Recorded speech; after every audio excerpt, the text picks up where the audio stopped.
chapitre 14.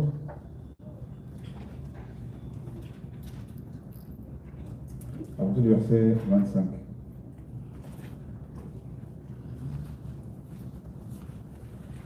Or, de grandes foules voyageaient avec lui. Il se retourna et leur dit, si quelqu'un vient à moi et ne hait pas son père et sa mère, sa femme et ses enfants, ses frères et ses sœurs, et même son âme propre, il ne peut être mon disciple.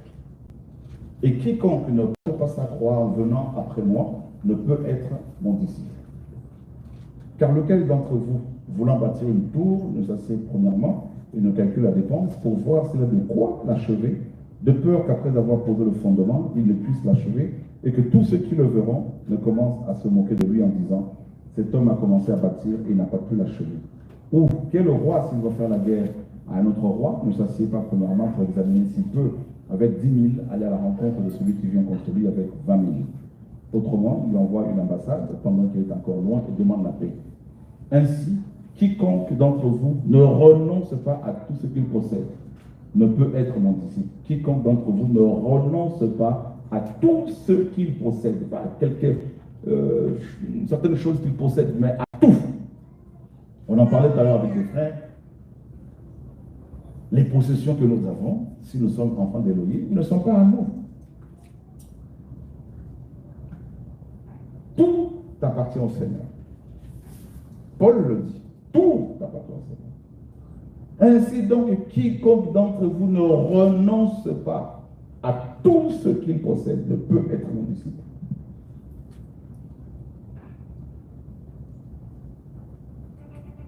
On va tous vérifier le verbe renoncer ici.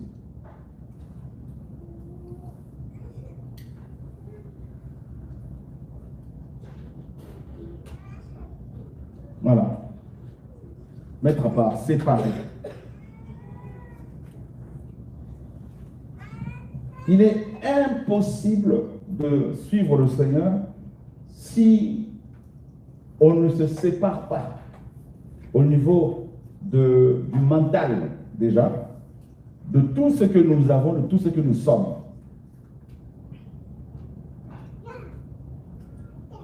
Abandonner, se retirer, s'éloigner. Il continue en disant, le sel est bon, mais si le sel perd sa force et sa saveur, avec quoi l'assaisonneront-on? Il n'est utile ni pour la terre, ni pour le fumier, mais on le jette dehors. Que celui qui a les oreilles pour entendre, qu'il entende. La croix. Vous savez pourquoi il y a autant de méchanceté dans le monde, parlons des églises, parce que nous sommes croyants? Ben c'est parce qu'il n'y a plus la croix. La croix a été retirée des assemblées, retirée des chrétiens, de beaucoup de chrétiens. Retirée des enseignements de beaucoup de chrétiens. Retirée.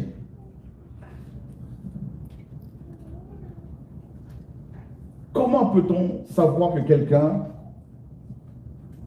vit la croix? Il y a plusieurs raisons, il y a plusieurs choses. Mais l'une des choses, c'est, bien sûr, parce que la croix nous tue.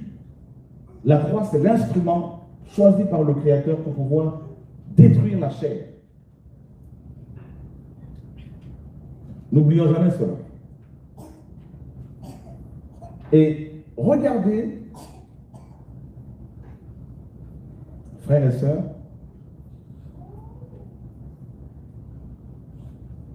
quelques fruits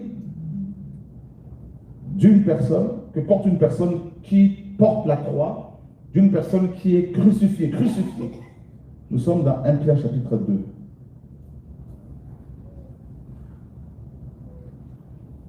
Pierre chapitre 2.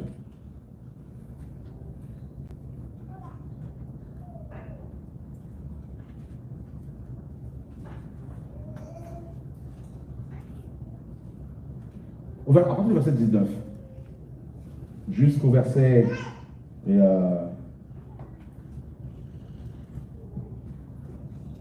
jusqu'au verset 24. Car c'est une grâce. Si quelqu'un, à cause de la conscience envers Elohim, endure des douleurs en souffrant injustement. Souffrir injustement. Après avoir fait du bien aux autres, après avoir fait du bien à ta femme, à ton mari, à tes enfants, à tes parents, et ils ne te rendent pas le bien que toi tu leur as, n'est-ce pas, donné. Tu as semé du bien, mais on te rend, n'est-ce pas, la monnaie de singe, comme on dit. Et on nous dit que c'est une grâce.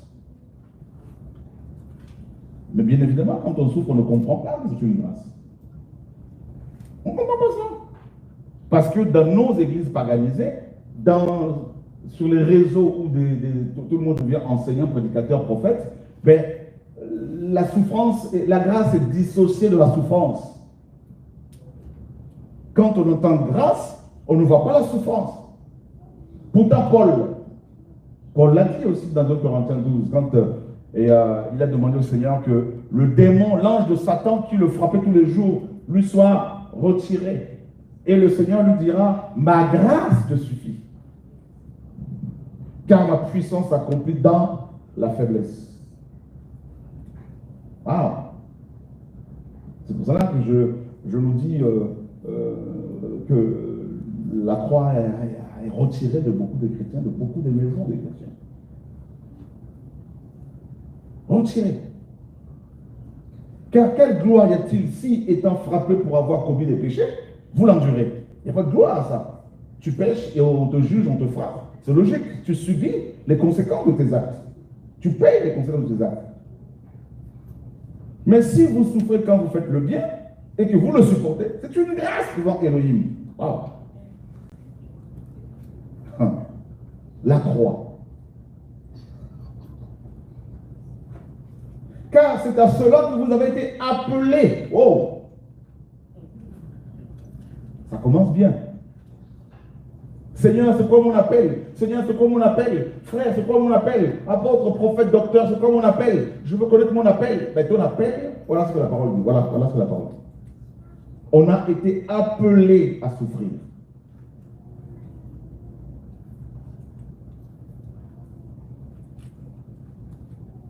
Car c'est à cela que vous avez été appelés.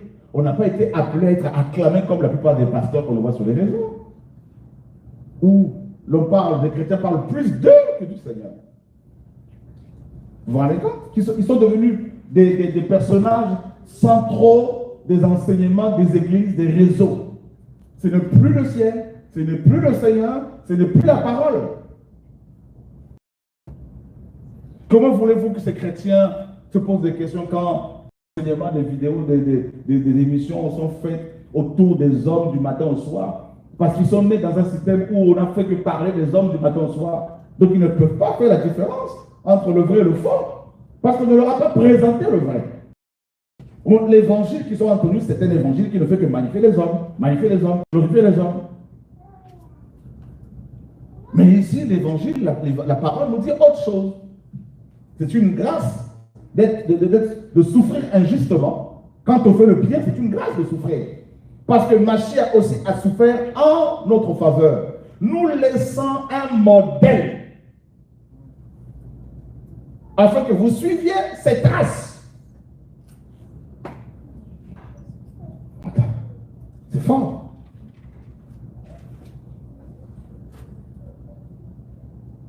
En fait, quand le Seigneur va revenir, on va se rendre compte que beaucoup de chrétiens, même ceux qui sont avec nous, beaucoup, ici et là, beaucoup vont se rendre compte qu'en fait, ils n'ont jamais été chrétiens. Parce qu'ils ont refusé la croix.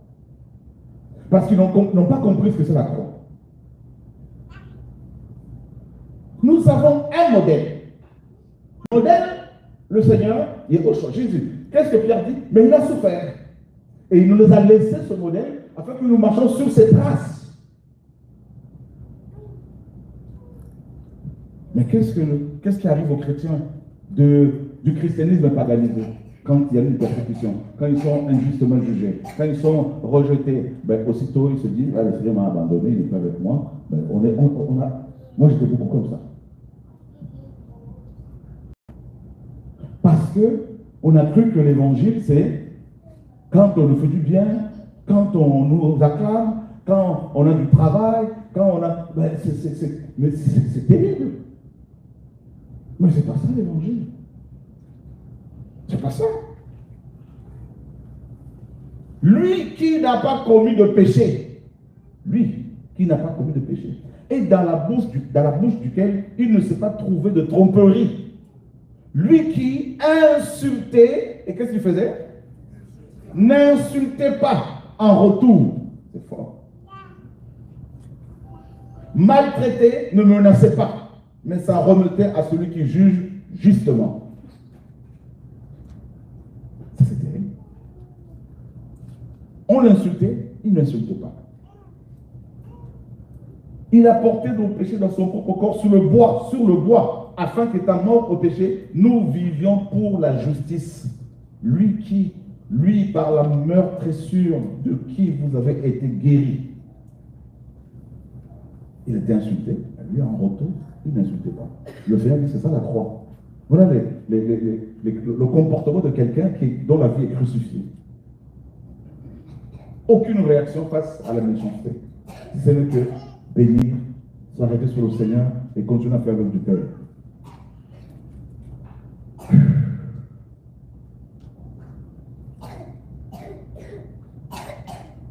Attendez, on va aller voir. Insulter en retour, j'ai mis un petit commentaire là, selon le grec, c'est riposter à des railleries. Riposter. Ça c'est très humain, très cher, très charnel. La riposte. Il veut voir qui je suis. De quel bois je me suis. Il veut voir. Parce que le diable va nous titiller, espérant que qu'il connaît notre faiblesse charnelle, espérant que nous allons réagir.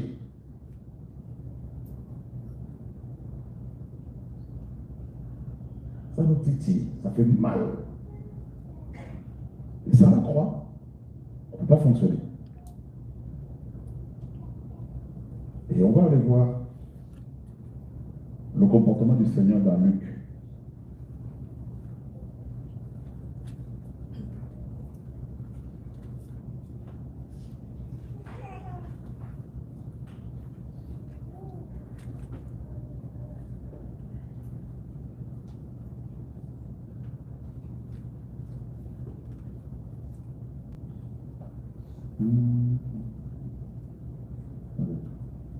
C'est Matthieu plutôt.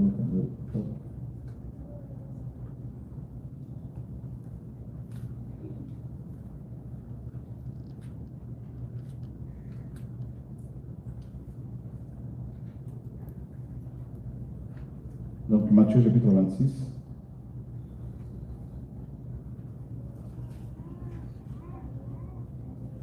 Nous lisons à partir du verset 57. Et ceux qui avaient saisi Yehoshua l'amenèrent chez Caiphas, le grand prêtre, où les scribes et les anciens étaient rassemblés. Et Pétros le suivit de loin jusqu'à la cour du grand prêtre, y entra et s'assit avec les officiers pour voir comment cela finirait. Mais les principaux prêtres, les anciens et tout le Sanhédrin cherchaient un faux témoignage contre Yehoshua pour le faire mourir.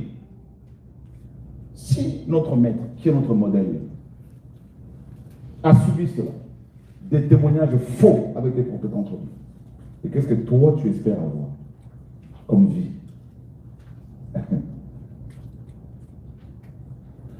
Mais ils n'en trouvèrent pas. Et bien que beaucoup, on n'a pas dit 2 ou 3 témoins, beaucoup de faux témoins se soient présentés. C'est-à-dire, s'il y avait YouTube à l'époque, il y allait y avoir beaucoup d'émissions autour du procès du Seigneur. Ils n'en trouvèrent pas. Mais à la fin, 2 faux témoins s'approchèrent et dirent, celui-ci a dit, je peux détruire le temple d'Élohim et le rebâtir en 3 jours. Et le grand prêtre se leva et lui dit, qu'est-ce qu'il a dit? Regardez bien. Hein? Qu'est-ce qu'il a dit, le grand prêtre? Ne réponds-tu pas? Ne réponds-tu rien? C'est fort, hein? Ne réponds-tu rien? Qu'est-ce que ceci témoigne contre toi? Et lisons la suite, s'il vous plaît. Mais Yehoshua garda le... Voilà quelqu'un qui a vécu la croix. Et on nous dit que c'est lui notre modèle. Qui croit qu'il est encore un tout petit peu plus loin que. Il a encore beaucoup de choses à gérer, à régler, presque nous tous. Ah oui. Attends. Il est né sans péché. Donc si quelqu'un pouvait parler, c'est bien lui. Il n'a pas commis de péché. Rien. Il a gardé le silence.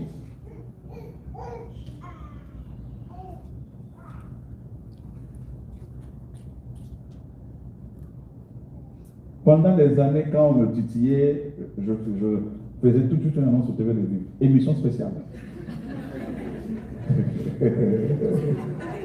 Quoi? Ben, tout le monde était connecté, donc là c'était la. On était sur le ring. C'est la bagarre maintenant. Ah! Et les frères se disaient, qui l'a encore titillé? Ah, c'était ma chère qui est encore bien, vivante, bien. Je sais de toi, tu vas voir, je vais tout tailler.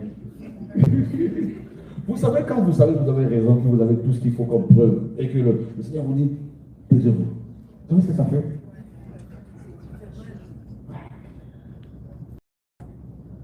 Ah non, non, je vais envoyer une lettre d'avocat. Moi, une lettre d'avocat. Et tu as oublié l'avocat des avocats.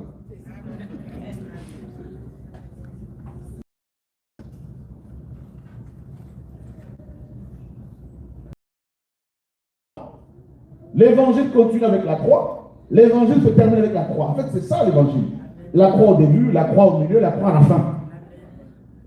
Sinon, le vieil homme qui arrive, il va ressurgir, il va ressurgir et il va commencer à faire des dégâts de ta qualité.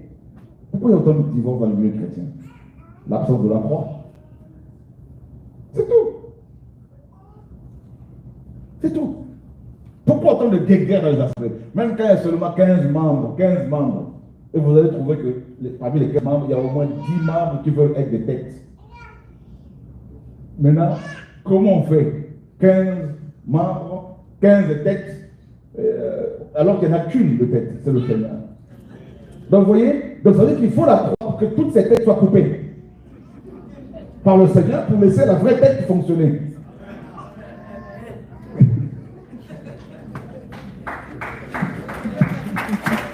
Alléluia! Moi. Le moi.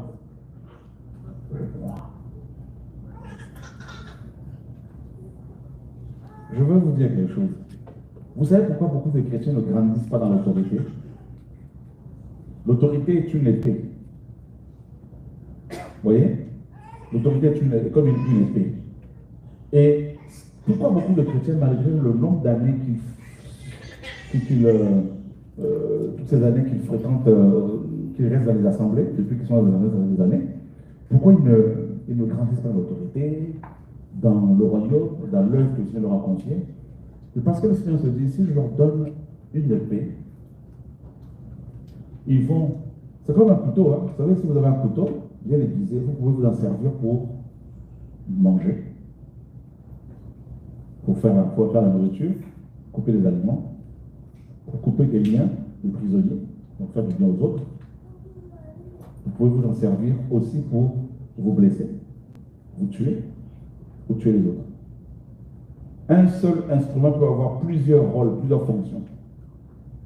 Peut être utilisé de plusieurs manières en fonction de l'état de votre cœur. L'instrument, l'épée, le couteau n'y est pour rien. Mais c'est toi qui, en fonction de l'état de ton cœur, c'est à toi de savoir comment le manier. Voilà l'autorité. Le Seigneur se dit, si je donne à celui-là ou à celle-là une grande responsabilité dans mon royaume, étant donné que son cœur n'est pas crucifié, elle ne veut pas être crucifiée, ben, elle va faire des dégâts. Parce qu'il y a encore beaucoup de méchanceté dans son cœur, beaucoup de jalousie, beaucoup de haine. Voilà pourquoi vous avez des gens, ils peuvent avoir la connaissance de la Bible dans le crâne, avoir une belle voix pour chanter, des chants, de magnifiques chants, mais il n'y a pas d'impact. Il n'y a pas la vie pour toucher les gens ici et là. Parce que il n'y a pas la vie sans la croix.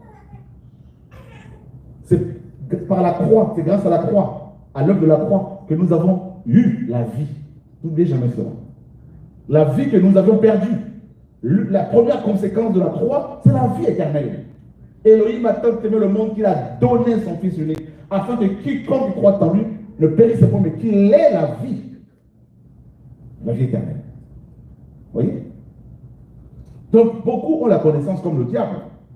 Les démons qui chantent, qui ont avec des belles voix comme la sirène, des belles voix. Il y a la connaissance, mais il n'y a pas la vie, pas d'impact.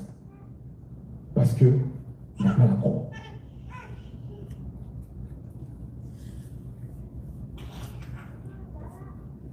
Il n'y a pas la croix parce que le caractère de péché, le caractère détruit le travail, le péché détruit le travail que le Seigneur veut faire à eux, ben il faut du surplace. Il faut du surplace.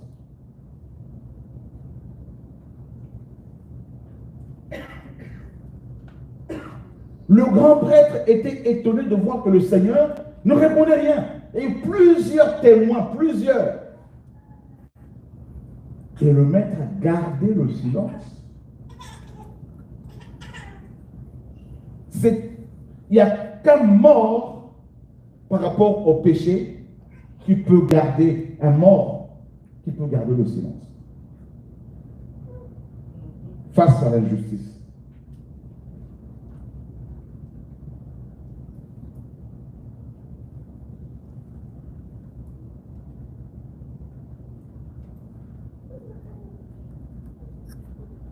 Le grand prêtre, on nous dit, le grand prêtre répondant lui dit, je t'adjure, par l'Élohim, le vivant, de nous dire si tu es le Mashiach, le fils d'Élohim.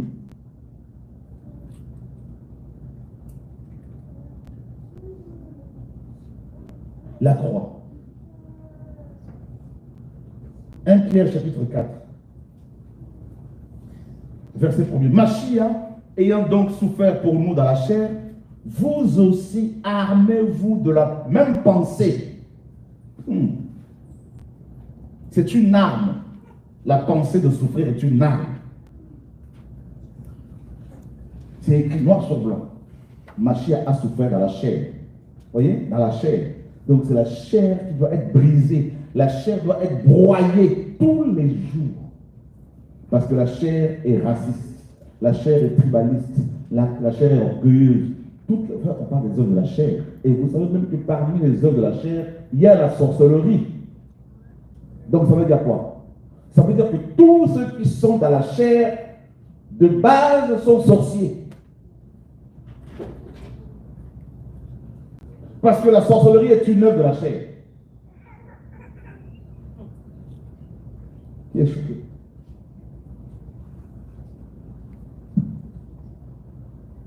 Vous ne pouvez pas dire que oui, j'ai une chair, je suis un être humain avec une chair.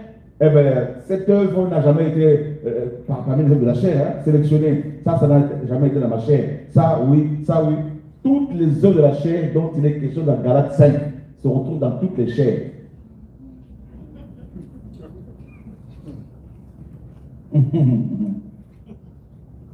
Pourquoi?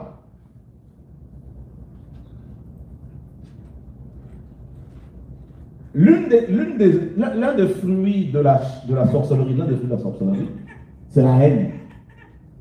Sorcellerie. Jalousie, sorcellerie. Mensonge, sorcellerie.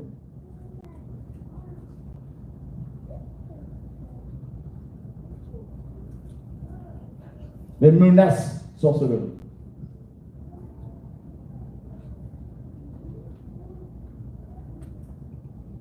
Car celui qui a souffert dans la chair a été libéré du péché, afin de vivre non plus selon les désirs des humains, mais selon la volonté d'Élohim, pendant le temps qu'il lui reste à vivre dans la chair. Regardez les œuvres de la chair, parce que vous allez voir pourquoi il faut la croire. Pourquoi il faut la croire tout le temps, tout le temps, tout le temps. Galates chapitre 5. Verset 16 à 22. Mais je dis, marchez selon l'esprit et vous n'accomplirez pas le désir. On a parlé hier des désirs. Vous n'accomplirez pas le désir de la chair. On a vu que Ève, Ava, a été trompée par le diable. Pourquoi? Le diable lui a présenté le désir des yeux, l'arbre de vie. L'arbre de la connaissance du bien et du mal, pardon. Le désir. Et Ève l'a désiré pour avoir la prospérité, pour prospérer. Et Satan sait que le désir est dans notre chair. Voilà qu'on parle du désir de la chair. Car la chair désire le contraire de l'esprit. Car la chair désire le contraire de l'esprit. Et l'esprit désire le contraire de la chair. Et ces choses vont opposer l'une et l'autre, afin que vous ne pratiquiez pas les choses que vous voudriez. Or, si vous êtes conduit par l'esprit, vous n'êtes pas sous la Torah. Or, si vous êtes conduit par l'esprit, vous n'êtes pas sous la Torah. Mais les œuvres de la chair sont évidentes. Ce sont des choses qui sont évidentes. On peut même pas les. C'est tellement là, tellement clair et net. Il commence en disant, ce sont l'adultère. L'adultère aussi bien physique que dans les pensées. La relation sexuelle illicite, c'est-à-dire toutes les relations sexuelles dépravées que l'on voit dans le monde, en commençant par l'adultère, tout ce qui est masturbation, tout ça. Homme avec femme, tout ça, avec les enfants, la zéophilie, tout ça, on retrouve ça dans relations sexuelles illicites, pour Néo. L'impureté, la luxure sans bride, l'idolâtrie.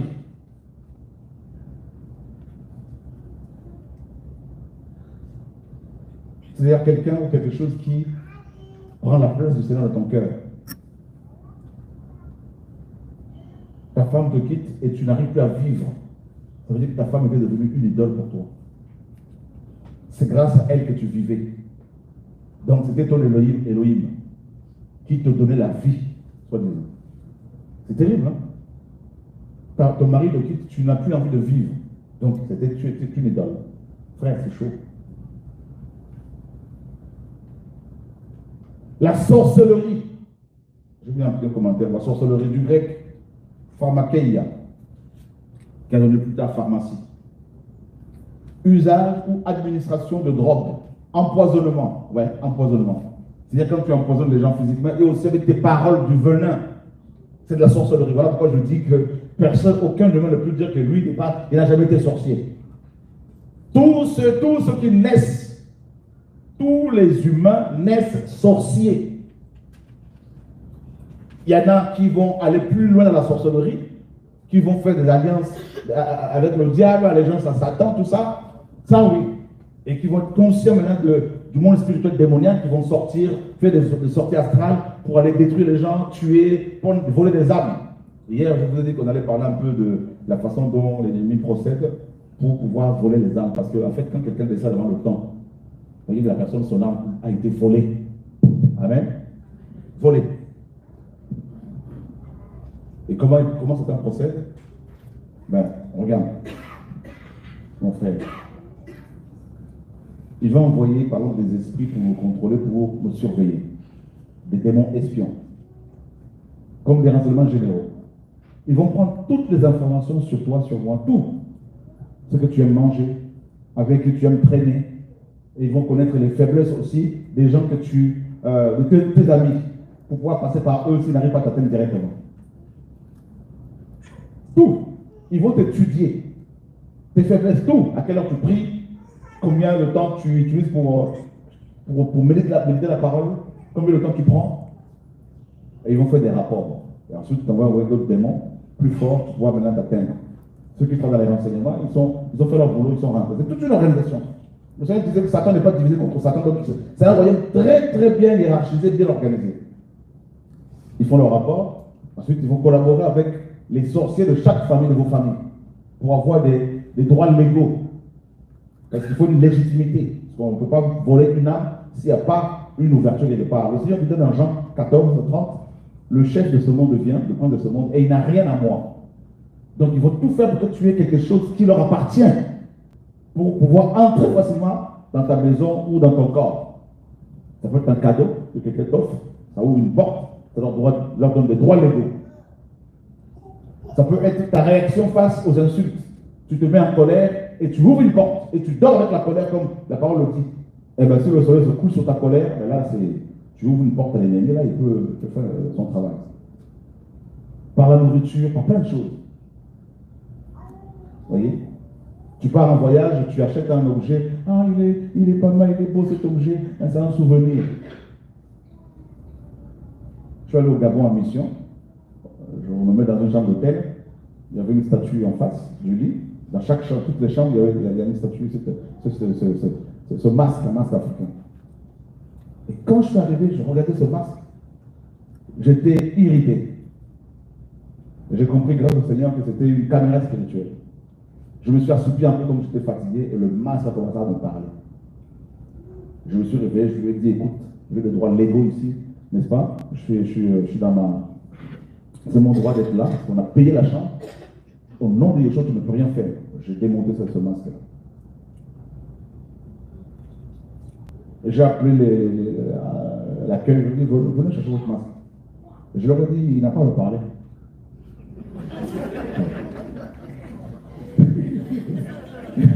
Et ils n'ont rien dit, hein, parce qu'ils savent. Oh, ils sont descendus avec. Donc imaginez maintenant, toi tu pars comme ça en mission en Afrique ou dans n'importe quel autre pays. Oh, le masque est beau, oh, c'est pas mal. Et tu achètes ça, tu mets ça chez toi, une caméra. Un couple de Français blancs était parti en mission en Afrique. Ils ont ramené des masques africains.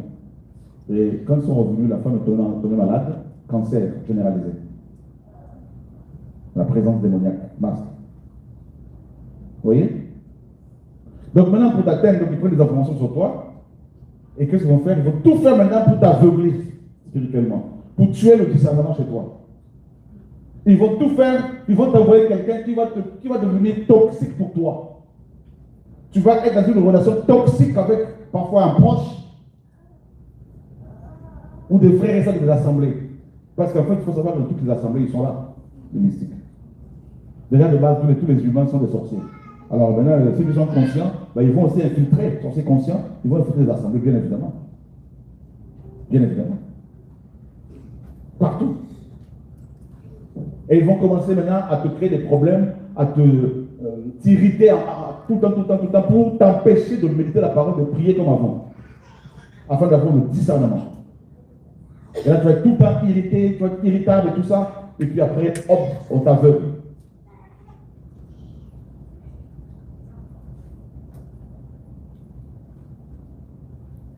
Nous, on a connu des cas où dans l'assemblée où j'étais pasteur, des gens qui faisaient tout le temps manger, tout le temps des beignets, tout le temps des beignets. Dieu nous a révélé que cette femme était sorcière. Et quand on mangeait ces beignets, tout le monde était endormi. Tout le monde dormait pendant l'enseignement, ça ronflait là-dedans. Alléluia. Oh mes frères, mes soeurs, oh les frères et sœurs, on va manger, tout ça. Ok, la gape, mais il faut prier. Quand on fait la gape, il faut savoir qui fait à manger. Il faut sélectionner, nous sommes dans la sagesse. Parce que souvent, c'est dans les assemblées que les gens sont initiés à la sorcellerie. Vous croyez quoi?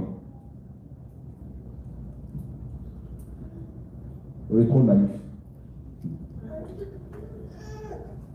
Ah, c'est mon frère. Ah, c'est ma soeur.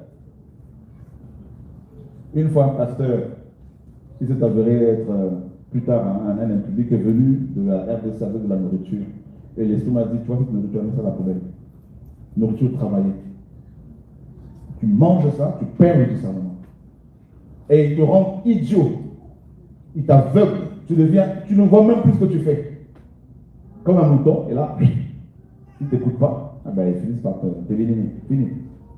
Éliminer mon grand dans son sommeil, c'est parti, il est parti. Voilà. Ils vont t'endurcir. Donc voilà pourquoi on nous parle de la sorcellerie, qui est une œuvre de la chair. La chair. Donc tout être humain, tout être ayant une chair, dans sa chair, il y a la sorcellerie. C'est cette capacité de pouvoir empoisonner les autres. Avec du venin, avec la langue. Vous n'avez pas vu qu'il y a des gens, quand ils viennent chez vous, ils passent leur temps à parler des autres. C'est que ça. Vous ne voyez pas qu'ils ont une mission, ils sont en train de vous évangéliser avec un autre évangile.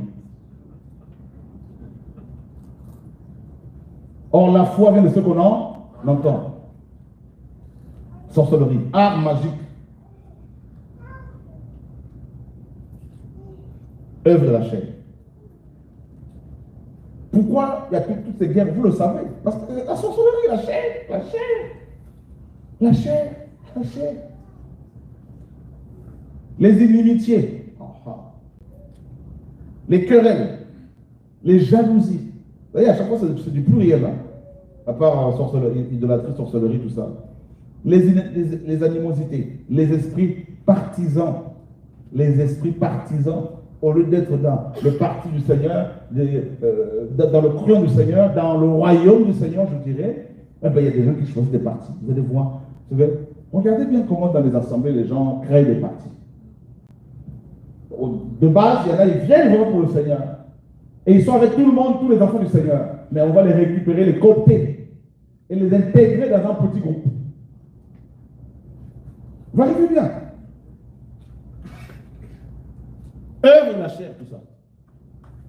Et j'ai mis un commentaire ici, dans notre partie, le mot grec, regardez, hein, regardez, vous allez voir quelque chose de très fort ici. Nous sommes dans Galates 5:20. Regardez. On va voir ce que ce mot partie la signifie réellement. Qui l'a employé pour la première fois?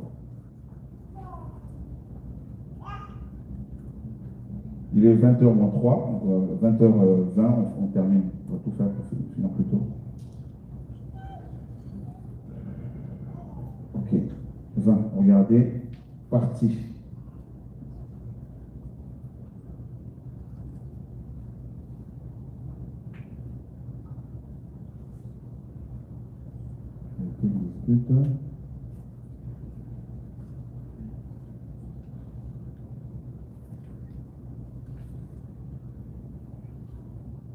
C'est pas ça.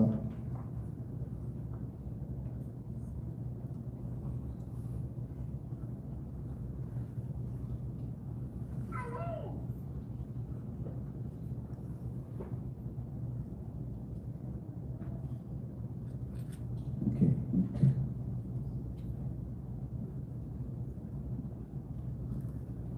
On va aller voir Philippiens 2:20 parce que je crois que là, il ne l'a pas mis. Philippiens 2:3.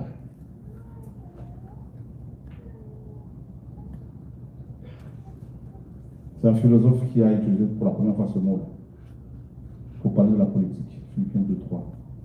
Esprit de parti. Voilà. Vous voyez? Propagande électorale ou fascination pour une fonction. Ah ah. C'est fort, hein? Donc vous n'avez pas vu que dans les églises, il y a quelqu'un par rapport à une fonction donnée.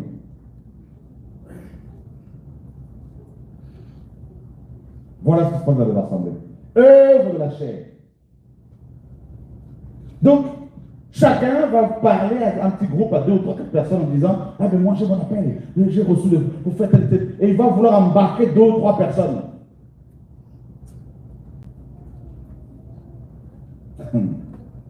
Ben oui, ben oui.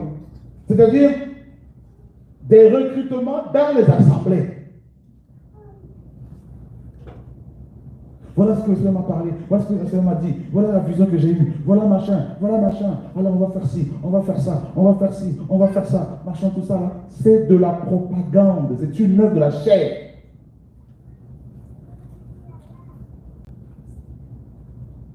C'est terrible.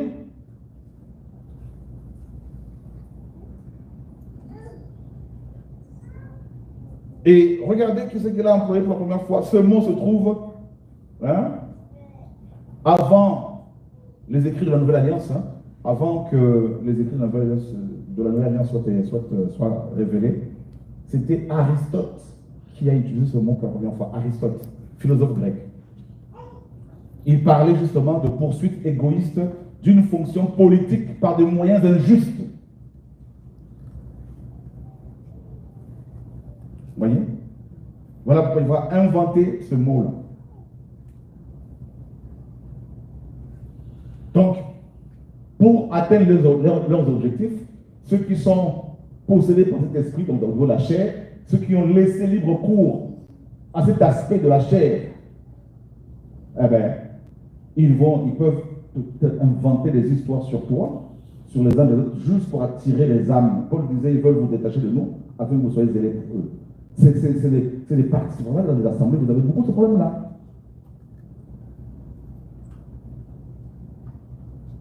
Viens, on va prier chez moi. Viens, mon frère, on va prier chez moi. Venez, mes frères et sœurs, on va prier chez moi. Venez, j'ai commencé quelque chose. Venez, on va faire ci, on va faire ça, on va faire ça. Et les gens sont recrutés et ils oublient qu'ils sont là pour le Seigneur. D'abord, qu'est-ce que le Seigneur t'a dit? Ah oui. Vous voyez la chair?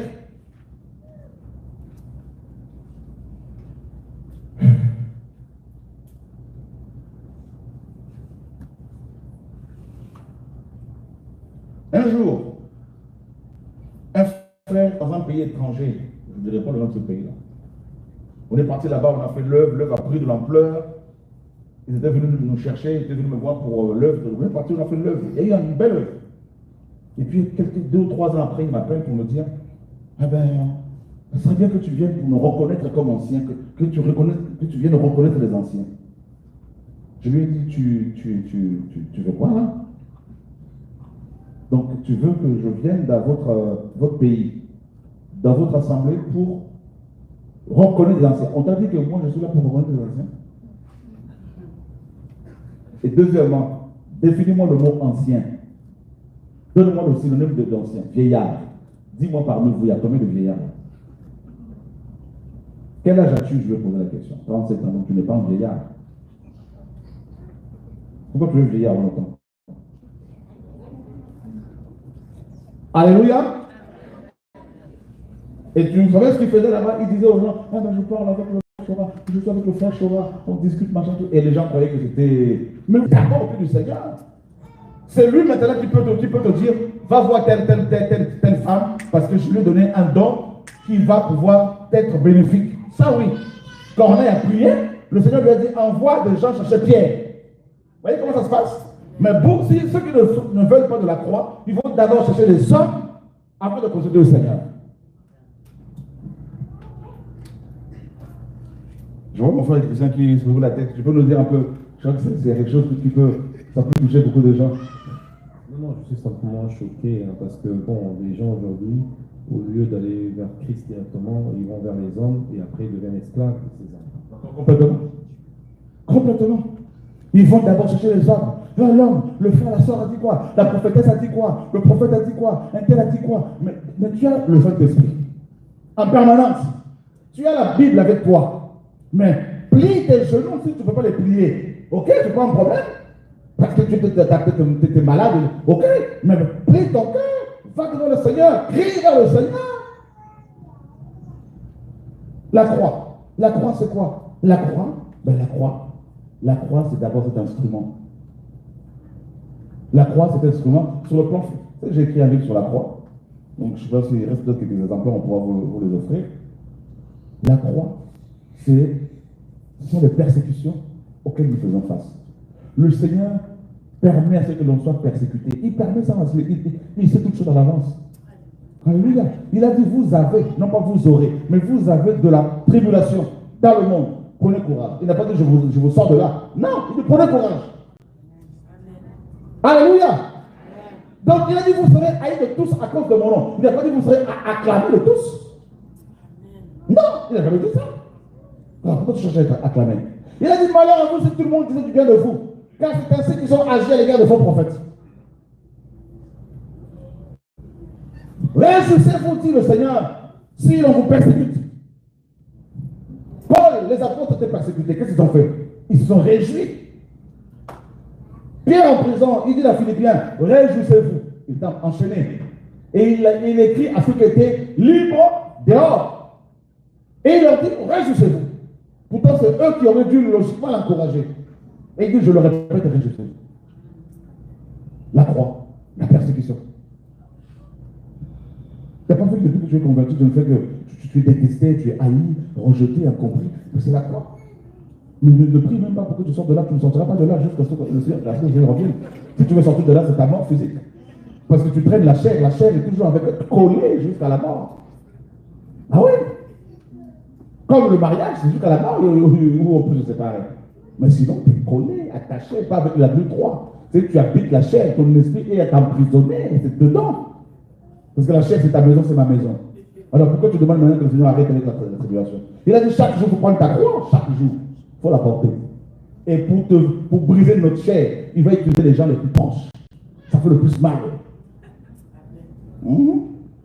Qui a vendu son disciple, son apôtre, Judas?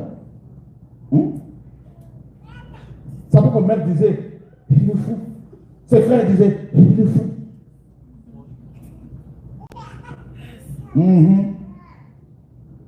Je dois quand même un tout petit peu de sous. Cherchez-moi le numéro de tel prophète. Cherchez-moi le numéro de tout ça. Lui-même aussi, il est soumis au même combat, parfois même plus. Lui-même, il est au pied du Seigneur en train de pleurer. Quand tu veux le sortir de là, tu veux t'écouter. Et descends, redescends un peu du ciel. Viens me parler ici. Là, non, toi, rejoins-moi au ciel. Il a dit, venez devant son trône gratuitement. Alors qu'est-ce que tu attends? Alléluia! Une femme faisait de l'autostock. Avec un poids sur la tête, beaucoup de bois pour aller faire à manger tout ça. Beaucoup de bois. Et un chauffeur s'est arrêté à ce niveau, avec une espèce de pick-up, tout ça. La femme monte derrière, avec toujours son truc sur la tête. Le chauffeur est parti, il regarde dans le rétroviseur, il se dit, mais attends. La femme est dans le véhicule, mais au lieu de poser sur le véhicule son fardeau, elle le garde sur sa tête. Voilà le problème de beaucoup de chrétiens. Alléluia! C'est que vous êtes dépose au pied du Seigneur. Ton fardeau, tes problèmes, tes combats, tes ennemis. Alléluia! On peut l'accorder, frères et sœurs. Il est 20, elle a fini.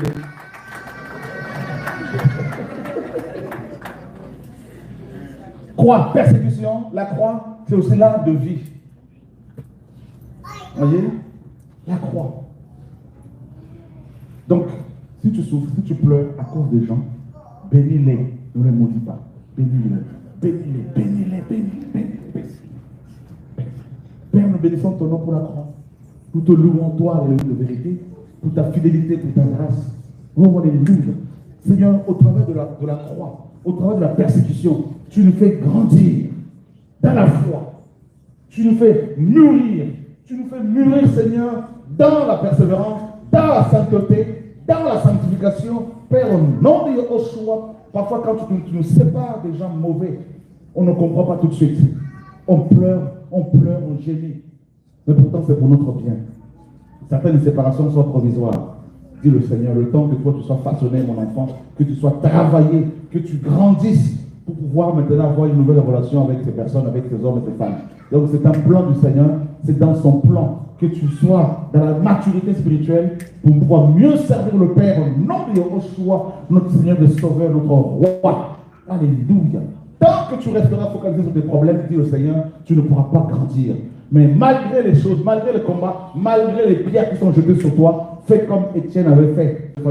Il s'était focalisé sur le Seigneur en bénissant ses bourreaux, ses ennemis. C'est ainsi que tu vas être élevé dans le royaume. C'est ainsi que tu seras équipé et responsabilisé dans le royaume du Père. Au nom de Yeshua, notre Seigneur et Sauveur. Merci pour la croix, Seigneur. Car l'évangile de la croix est une, n'est-ce pas? La parole de la croix est une puissance pour le salut de quiconque. Voilà. Magnifique Saint-Esprit. Magnifique le Seigneur. Amen. Voilà. Donc on n'a pas ramené le livre là, parce qu'on est là. Donc demain c'est mercredi, c'est la dernière soirée. Et on est là jusqu'à samedi. Voilà. Alors on ne veut pas dépenser 800 balles pour la salle pour jeudi. Ce qu'on estime c'est beaucoup. On préfère aider les plus démunis avec cet argent-là. Maintenant, vous voyez, si vous voulez qu'on continue jeudi, ben on va continuer quelque part. D'autres, vous voyez. S'il y a un parc, on peut se retrouver dans un parc. Pourquoi? Parce que ce n'est pas interdit ici. Ouais. Donc, faites des recherches, regardez, c'est un parc, on peut se retrouver dans un parc pour partager. C'est gratuit, on a le soleil, tout ça, c'est bon. Ça vous intéresse? Ce n'est pas interdit, vous allez demander une permission à la mairie, dans une mairie, je ne sais pas. Si quelqu'un travaille dans une mairie ici, si c'est possible, tout le monde nous met. Et puis voilà, donc c'est bon. Merci.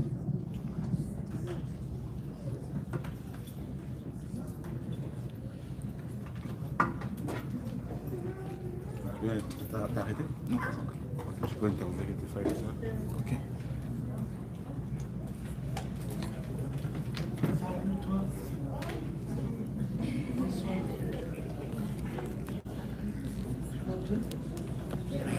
Non.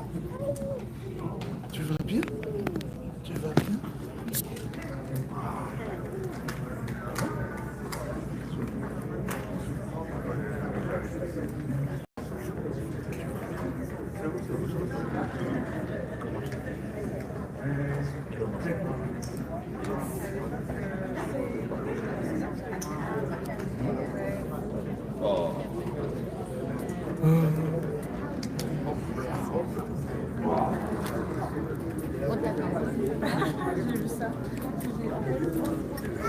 Shalom, shalom.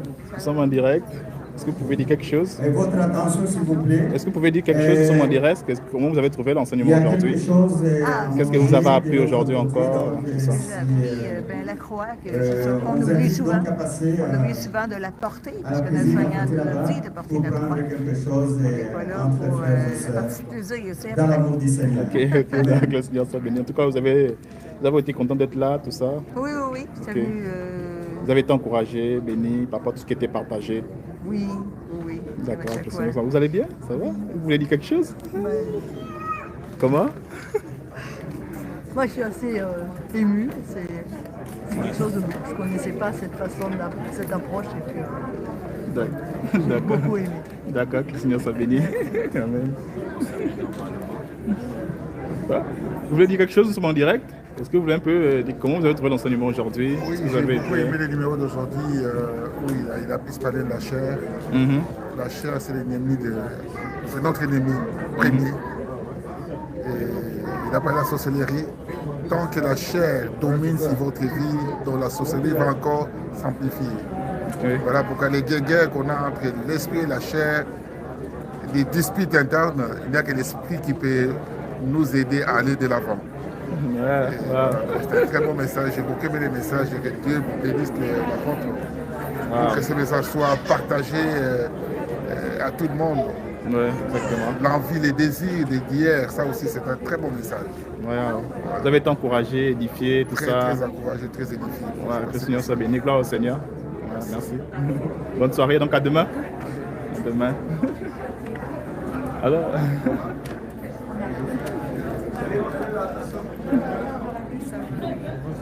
Bonsoir, bonsoir, nous sommes en direct. Est-ce que vous voulez dire quelque chose? Est-ce que vous avez été encouragé par l'enseignement, tout ça? Vous avez été béni? Oui, oui. Ouais. Sans la croix, on ne peut rien faire. Quoi. Voilà pourquoi on doit toujours rester au bas de la croix. C'est très important pour nous afin d'éviter tout ce qui est fruit de la chair. Quoi. On veut que le Seigneur donne la force d'être près de ça.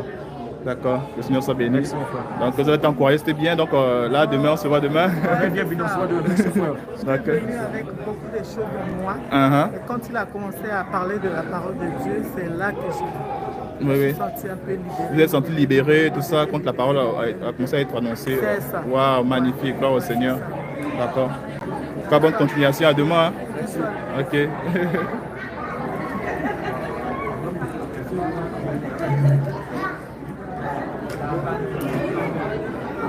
Nous bénissons le Seigneur pour ce temps, pour ces moments, pour ce temps d'enseignement. Donc, par la grâce du Seigneur, nous donnons rendez-vous demain à 18h30, heure de Montréal. Shalom à tous et à demain. La gloire au Seigneur.